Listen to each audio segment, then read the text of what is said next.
Hi అండి, welcome to my channel Sita daily vlog. మొన్న ఉగాది నాడు పూర్ణం బూరెలు వేసా కదండి, కొంచెం పూర్ణం ఉంచానమాట.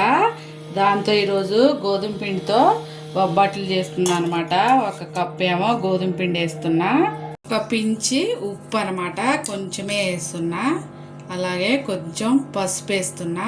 ఉప్పును పసుపు పిండిలో మిక్స్ చేసుకోవాలి. అలాగే ఒక స్పూను నెయ్యి వేస్తున్నా. నేను ఈ నెయ్యి అంతా పిండిలో కలిసేలా కలుపుకోవాలి. నీళ్లు పోసుకుంటా, మరీ గట్టిగా కాకుండా మరీ లూజ్గా కాకుండా మీడియంగా మంచిగా కలుపుకోవాలి.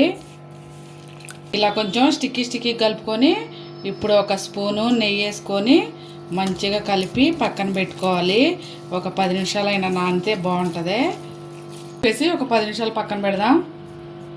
కవర్ మీద చేసా కదా, నేను కవర్ ఒకటి తీసుకొని దానికి నెయ్యి రాసుకుంటున్నా అండి.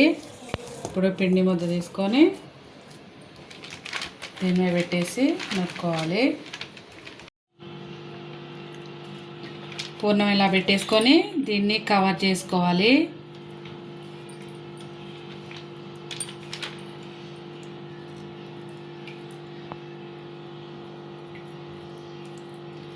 ఇలా కవర్ చేసుకొని ఎక్స్ట్రా పిండి తీసేసుకోవాలి.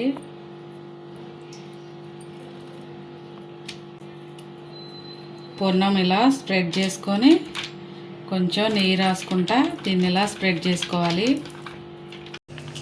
ఒకసారి 2 చేశానండి. ఇప్పుడు తీసి దాని మీద వేసుకుందాం. పెనం పెట్టి హీట్ చేశాను అనమాట.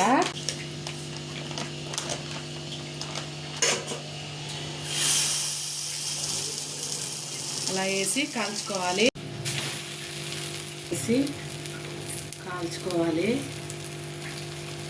రెండు వైపులా అంతే. కాలింది, తీసి ఒక ప్లేట్లో వేస్తున్నా. మళ్ళా ఇంకోటి వేసుకుందాం. ఇలాగే అన్నీ కాల్చుకోవాలి.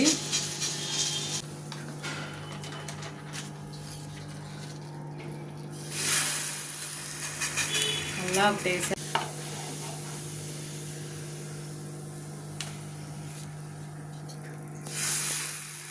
అంతేనండి, అయిపోయింది. గోధుమ పిండితో బొబ్బట్లు మంచిగా అయిపోయింది అనమాట. తీసేసిన ఇవాళకి నా వీడియో ఇంతేనండి. నా వీడియో నచ్చితే ప్లీజ్ ఒక లైక్ చేయండి. అలాగే నా ఛానల్ని సబ్స్క్రైబ్ చేసుకోండి ప్లీజ్. పూర్ణం ఎందుకు వేస్ట్ చేయాలా అని చేశానండి గోధుమ పిండి వేసి. మొన్నేమో మైదా పిండితో చేశాను అనమాట.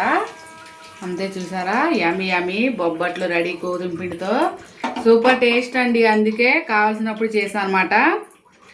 10 చేస్తాను, ఎక్కువ చేయను. వేడిగా బొబ్బట్టు రెడీ. కాలుతుందండి, చూసారా? అంతా అయిపోయింది. పిండి కూడా చూడండి, మస్తు కాలుతుంది. భలేగా సాఫ్ట్గా ఉన్నాయి. సరే, అంత బాగుందో తిని చూపిస్తాను. సరే అండి, చాలా బాగుంది. మీరు ఒకసారి ట్రై చేయండి. ఉంటా ఫ్రెండ్స్, బాయ్.